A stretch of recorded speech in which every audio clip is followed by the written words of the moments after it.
Hi to Mai. Welcome to Clarke Boys Podcast. This week we've had a bit of a break actually because... Well, we didn't actually have a break. We did a podcast in the meantime, but...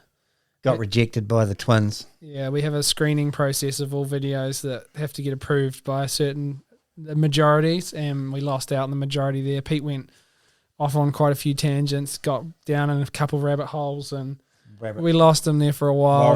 Complete warrants. Yeah. Some people would have found it awesome, and other people would have thought, holy moly, this guy's lost the plot. So...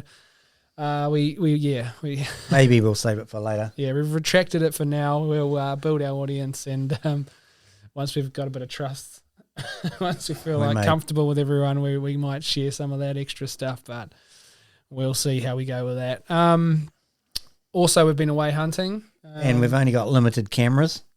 So if people are away hunting with cameras, then we've got no cameras to podcast. So. Yeah. So Harry and I went with our uncle, and we went down south and did some hunting down there. Got some deer, got 3 deer on that trip, and some awesome footage. And then straight after that, we flew back. Harry and our mate Minnie went down, and they went on a tar trip. They saw lots of tar, some deer, and they got some animals there too. So there's a couple of cool videos coming up there.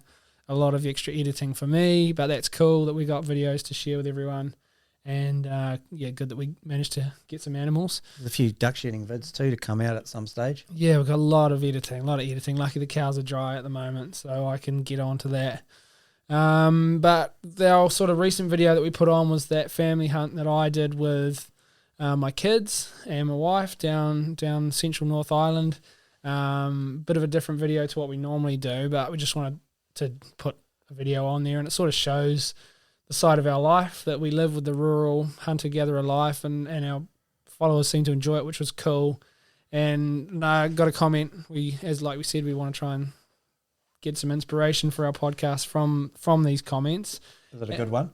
Yes, it's a positive one this time. Yeah, so this one's about, it says, awesome to see the podcast. Been a fan since 2015. Love the videos. Keep it up. Would love to see a podcast about your younger years of hunting and fishing. Keep it up, boys, which got me thinking we were really lucky. We had Dad took us hunting, taught us how to do it. We got to learn it that way, which is we're very lucky there. But Dad, you didn't have a family. You come from a bit of a different childhood. And how did you get into hunting? Like what started you? Because you didn't have didn't have a dad to teach you the ropes. So how did you get into it? I always sort of liked the idea of hunting, and I guess the very early stage was a cardboard box with a stick and a rope tied to it with put the bread under the box, and then you'd pull the stick, and you'd pull out and see if you could catch birds. And I used to do that for hours. I don't know how old I was, pretty young though. Yeah. And then urban hunting, because you lived in town. I lived in Hamilton, in the Tron. And didn't have much luck with that odd wax eye or whatever. What'd you do to it? I can't remember, but definitely killed them, I reckon. Definitely killed them. And then from there, my mother remarried some poor bloke, and he sort of was into a little bit of hunting, not that well, but he took me duck shooting when I was a bit older. But before that, I sort of got together with a group of young people, and probably the first hunting before we were old enough is my mate had a dog, a Labrador, big fat Labrador, a bit like your dog, and was quite a good hunter, and we used to ask the local farmer if we could go hunting on his farm, but all we had was sticks and rocks, and we took a spade, and the dog would go around the blackberries and find where the rabbit was living, and then sometimes the rabbits weren't in burrows or whatever, they were just sort of in the blackberries, and the dog would chase them out, and we'd try and rock them and beat them with sticks and stuff. We'd spend the whole day, it would be a whole day doing this, Yeah. to get one rabbit, because then the rabbit would run to the next sort of bunch of blackberries, and then everyone would run over there and surround it, and the dog would smash its way through the blackberries, and then eventually the rabbit would go into a hole. Then it was time to get the spades out, so we'd dig it out, and then that might have had a back entrance, so the thing would burst out from another hole, and then the dog would chase it, and the whole day to get one rabbit, But when you got it, whoa. You obviously just got chahooing, eh? Whoa! you obviously got some sort of like hunting instinctive thing in you to even want to do that. Like that's for some people to say you'd spend a whole day just digging holes and running around blackberry. Yeah. Like it's obviously something you had in you, and then so that's sort of your getting started doing that. And didn't you used to go down to the dump as well? The dump was always a good one because back in the day, the dump, everyone just took their rubbish and just chucked it in this big area, and once a week a bulldozer would push it over into the swamp. Anything went into this dump, like paint chemicals, spray chemicals. This is before the days of like health and safety was an issue. There's no green movement down there, no stuff. And anyway, so there would be heaps of rats there because no one even cared about pest. What do you call it now? Pest free. No one cared about pest free. You needed the rats because they ate all the shit. Ate all the stuff so it didn't smell as bad. Yeah, and so there was hundreds of rats, always hundreds, maybe thousands. And what would happen is the people would, in the weekends, would come and throw their rubbish, and they wouldn't get it near the edge, and there'd be big piles in the middle of the dump, and then the rats would move into these piles. And so then you would surround the pile. Everyone would have a stick or a hockey stick or something like that, and then someone would jump on top of the pile. Didn't you have a big net? Oh, well, sometimes the fishermen, the gill netters, would throw away their nets, so there was often nets there, so you could surround these piles with nets as a sort of a barrier. You'd roll them up and on the way where the rats might escape. Oh, and I suppose because they'd like scratched, slow them down. And it gave you a second to beat them with a stick, with a hockey stick, or chuck a big rock at them. Yeah, that was cool fun. You'd spend days doing that down the weekend. Yeah. Let's go to the dump. Yeah. So that's what you did before you were allowed guns and things. That was the just next bludgeon stage. Stuff, bludgeon animals. Use like caveman tools to get your hunting in, and then how did you get from there to like deer eventually, or pigs or whatever? I was thinking about that today. It should be a long process, like I see all these young people today and they just want to go straight to deer, but you've got to, if you want to be an expert hunter, a master hunter, you need to hunt all the way up through all the animals, and birds is the first one you want to learn to shoot with a slug gun. You want to learn because birds are constantly moving and they're hard to get, and even though they've got a feathery body, the actual kill zone on a bird is pretty small. So I got a slug gun. I remember I got a slug gun. That was just the best thing out. Yeah, we all our family started with slug guns, and you just spend hours and hours and hours walking around shooting birds, missing thousands of birds, shooting birds, but it teaches you so many skills like one shot kills. But you learn to stalk, you learn how to get the gun up quickly and get it straight into your sights. Just all these little micro techniques that make, if you know them well, when you get to the bigger game, you're ready for them. I mean, you don't get on top of the buck fever until you've done all the process. Yeah, and I reckon. I was also thinking before you get going. I was also thinking with Bodie, my boy. I'm like, because I've done heaps of hunting, I kind of want to like progress him too fast, and I can see watching him that I could ruin hunting for him the same way, because you're just, we might go hunting as adults, as me and the brothers or whatever, and we might see 20 deer and might not even shoot one, might just watch them, and for him, he's still at that stage of just wanting to get something and have like a quick, he doesn't have the attention span to go maybe for 5 hunts and walk for hours and hours. He'll just be like, oh, that's boring.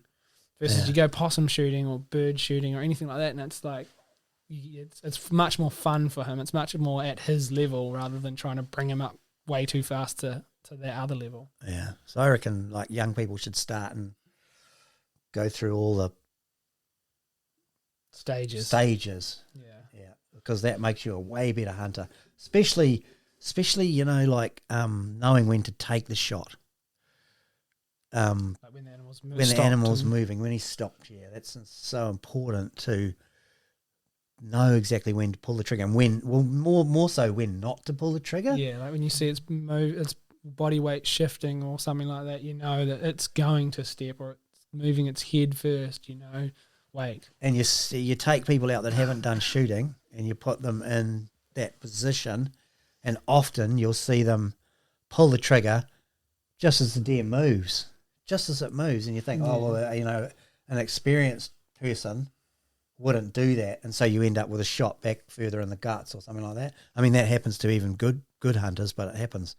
Well, it happened on our trip. That's why you're saying, because it happened on our trip the other day. Did it? Yeah, and I mean, it's no one's fault. It's just you learn these things as you go along your hunting career, and so for us, it was his early in his stage, and he learned that lesson, and he was really good about it. And next time he'll know about that as well, and he got it, so it was good. That's why we use a big caliber. That if you get the shot a little bit off placement, it still does the job. So we were lucky in that situation, but yeah, it's good to learn. It is hard though if you live in. We're lucky because we've all grown up rurally. We've all grown up where you could just walk around with a slug gun. But if you're not, you know, if your parents don't farm or have access to that sort of, you know, place, then it is a lot harder to learn. I remember my brother and I were mucking around with my slug gun out in the. When we moved rurally, we had a spare section next door. It was all bush and stuff. And we were mucking around, and I gave him the slug gun. He's 3 years younger than me, and I was sort of doing something, tidying up something, and he just sort of gave me this funny look, And I thought, oh fuck's sake! He just this look of fuck, I'm going to shoot you, you know, like a little glimmer in his eye. I'm going to get my big brother back. I'm going to pay him back. Yeah, for all the shit that I'd done to him, and so I was tidying up this wood, and there was a piece of jib board, so I just quickly picked it up and put it in front of me, and he shot it, and the slug went boom and shot me straight in here in the face. Through and it went through, through the jib board, through the lip. It was just this. It's probably lucky that it was through jib board, or it would have smashed your teeth out. Yeah, no, it just landed in there, and I got a knife and dug it out, but you could dribble out of it. Dribble would come out of it, and mum wasn't there, and what did you say when you went home? Did you just dob him in? No, you can't do that to your brother, eh? It's your brother. He just shot you in the face. Yeah, I know. Imagine if he got me in the eye, but he didn't. So that's the way it is. I just said I fell over, and I was working at the time. I was fixing up this push bike, because apart from all the rat shooting, the mucking around at the dump, I used to bring things back from the dump, and I used to bring back junk and try and fix it up. Treasures, yeah. I had drawers of this just crap, eh? Just crap. Anyone with kids will recognise that. Yeah. Wherever you go, you come back with crap that's so precious. And I had this old bike wheel down there, and I told them, and it had some loose spokes, and I told them I tripped over and the spoke went through my That's a good face. cover story. Yeah, they still don't know, and they're dead now, so they will never know. And then, so that was your youth, and then after your youth, you didn't you meet up with or go and live with a family because you got kicked out of home or something? Oh yeah, it's a long story, that one, but yeah, I ended up living with these people, and they were really good hunters. That was a family of, I think, 6 or 7 boys, but most of the boys had left home, and the father had just recently died of cancer, and the mum there, she was a real nice lady. And I went and lived there while I finished my last year of school in the 3rd form.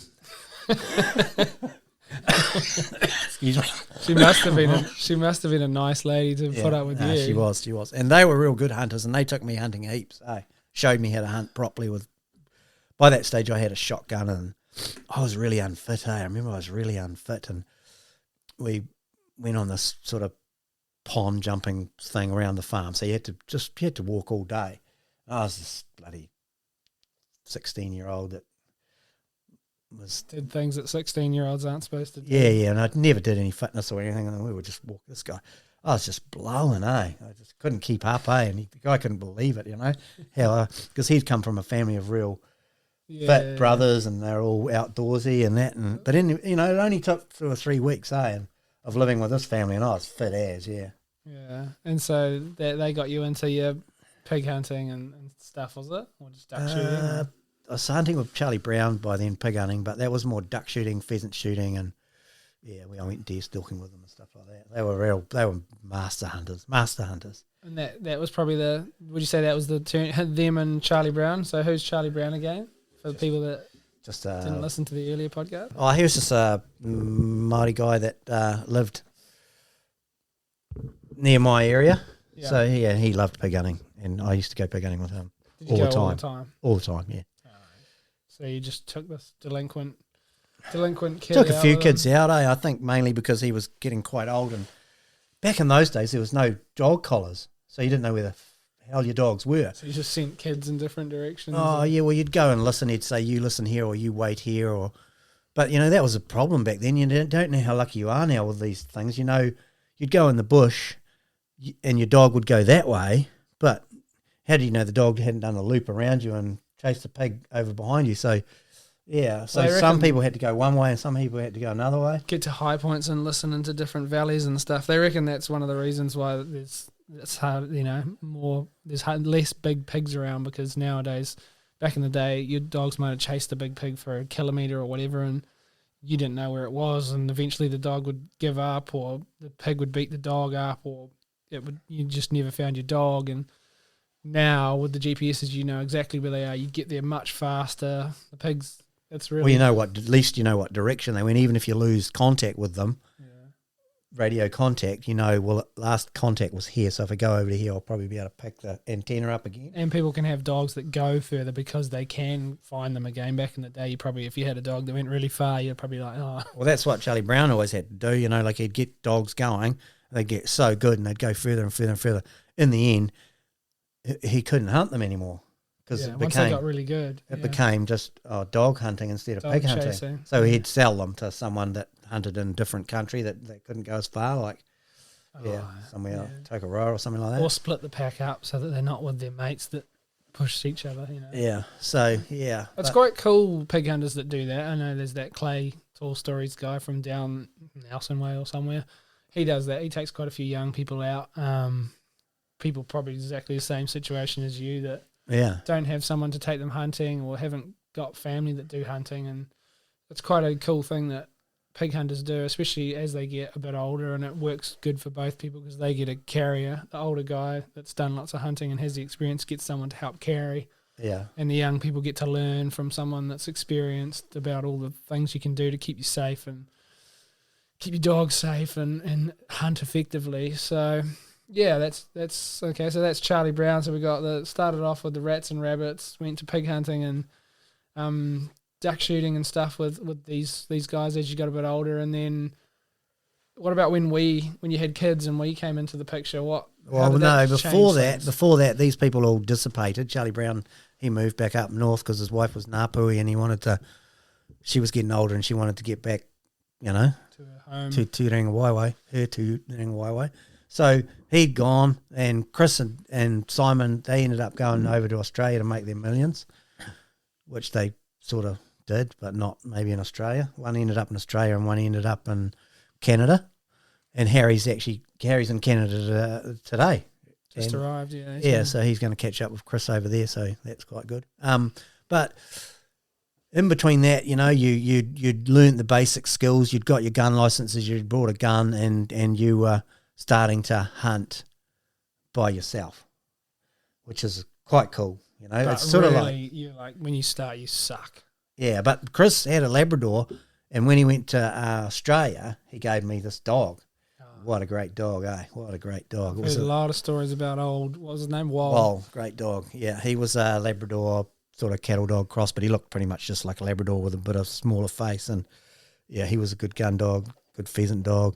And he'd never been used on pigs, although one time when I was out with Chris, he chased a pig and chased it all the way down the bottom of this bloody gully. And he thought, oh, that's interesting. And then once they'd gone, a mate of mine got a couple of pig dogs together from another guy and said, oh, let's start pig hunting by ourselves. So we started pig hunting. I said, I'll bring this dog, see what happens.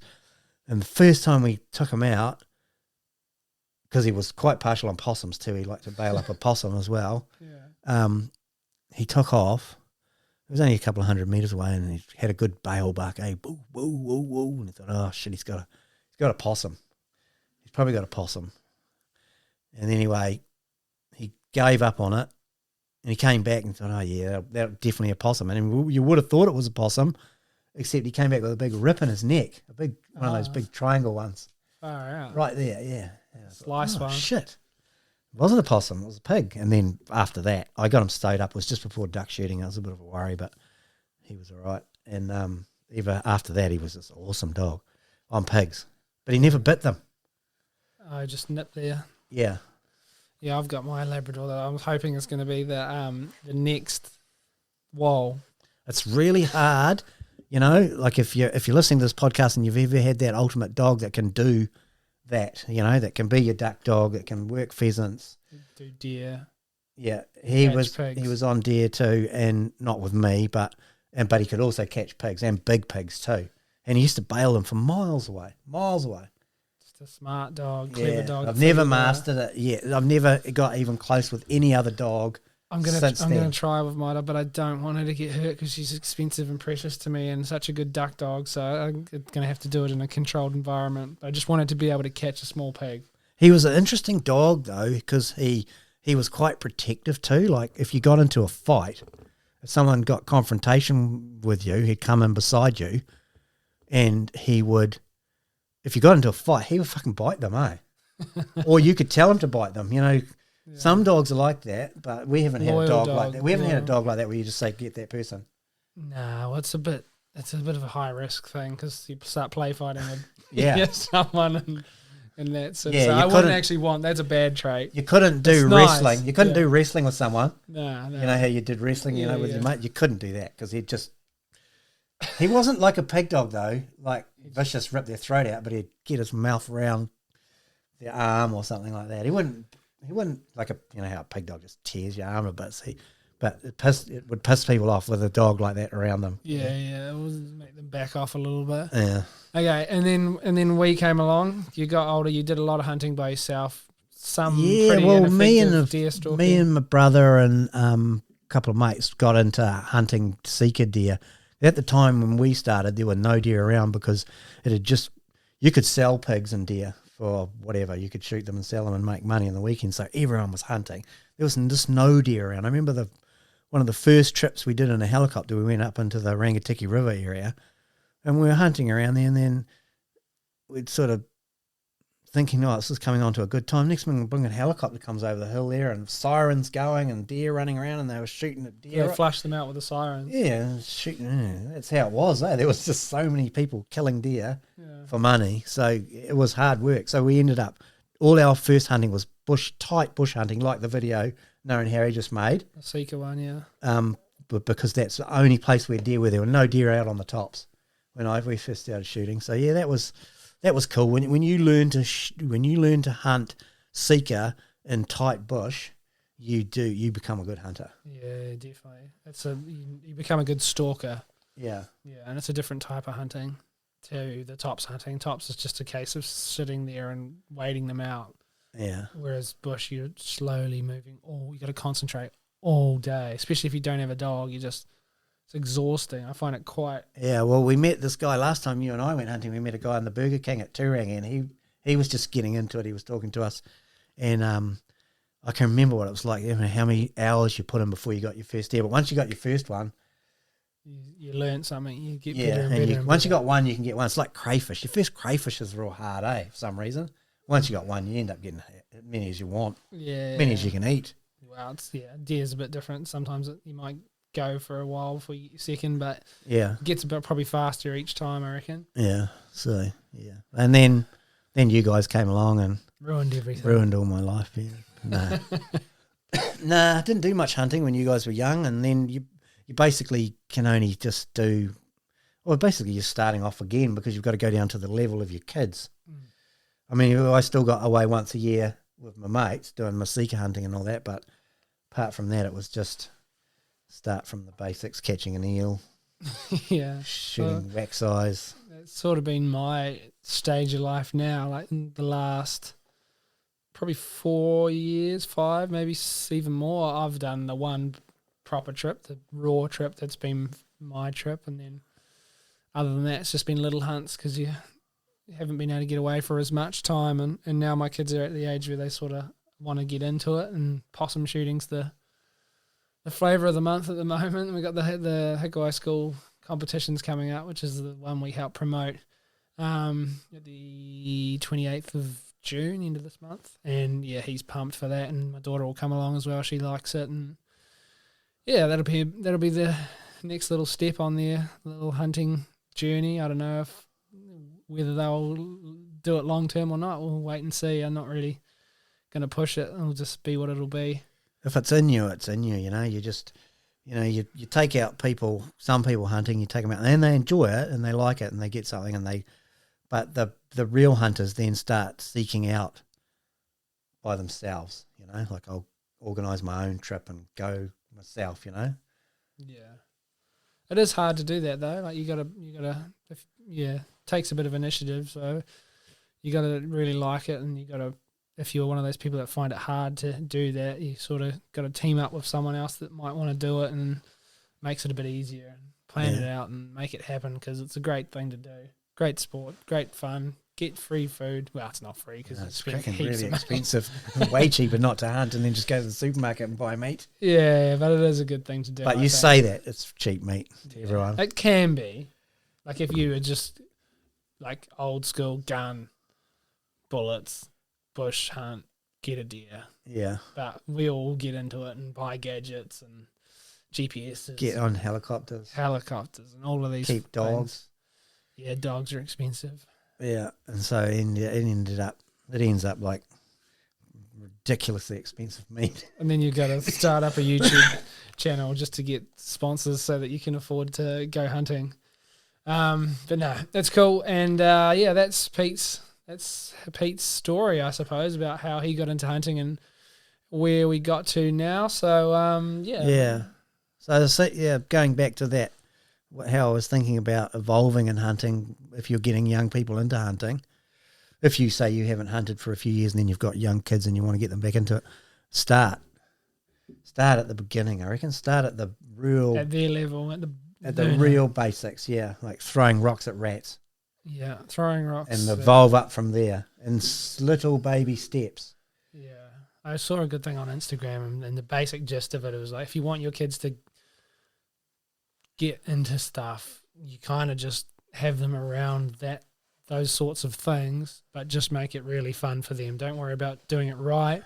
Let them do what they want. They might be into it for 10 minutes and then just muck around doing whatever else that they're having fun doing instead of concentrating on the thing. But as long as it's a positive thing and you're sort of putting them in an environment that supports it, I think eventually they'll end up. And if they piss you off, you can smack them. Yeah. I know there's... No, we don't support. We don't promote smack. Oh, okay. No. Anyway, don't forget if you're wanting to get into hunting or a young fella to get them started, that you've got the Clarke Boys knife there, beautiful knife. Yeah, you go to the Victory Knives website to get that one. Great knife. We're going to show you in some videos how we use it in different ways, especially like filleting fish. A lot of people say, "Oh, you can't fillet a fish with that." Well, you can, and you can skin it and everything and bone it. Yeah, it's a great knife. Noah was like, "Oh, should we go for that shape?" And we talked him into it. And then I was talking to him the other day, and he's like, "Yeah, I'm glad we went for that one because it's perfect for sticking a pig, skinning a pig, gutting a pig." And I especially think with the orange handle, like often when you're young, you put your knife down, you get excited, because you've just killed something or whatever, and you put the knife down and you want to get it home or whatever, and you walk off and you realise, oh my God, I forgot the knife, or you have to go back.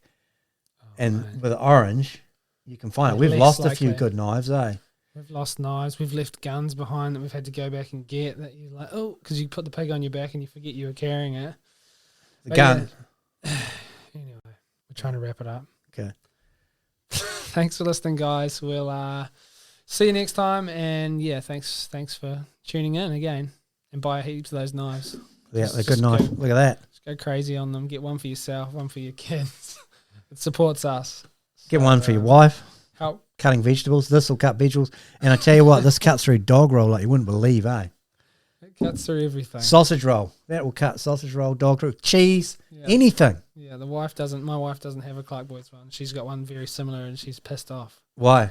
because she said it's the best knife, and I don't let her use it. I haven't got one. Bit disappointing. There's only limited stocks, so get in fast. Beautiful. Keeps an edge so good, eh? But anyway, that's our podcast for tonight. It's tonight here. It might not be where you are. If you liked it, make sure to like, subscribe, follow, whatever you do on whatever application you're listening to it on, and we'll see you next time. Yeah, and we'll try and get more conspiracy things going in other podcasts. Maybe we should set like a separate Pizza Underground podcast where people can subscribe to. That's just an unedited, raw, full crazy one. Oh, yeah. That's just the same stuff with the conspiracy stuff, though. It just sort of goes over and over. Probably once you've done 2 or 3 podcasts, you're probably just talking about the same stuff all the time. Yeah, he does, because we have to listen to it. Yeah, so it's probably not worth going into, yeah. All right. We've got to wrap this up. See you later, guys.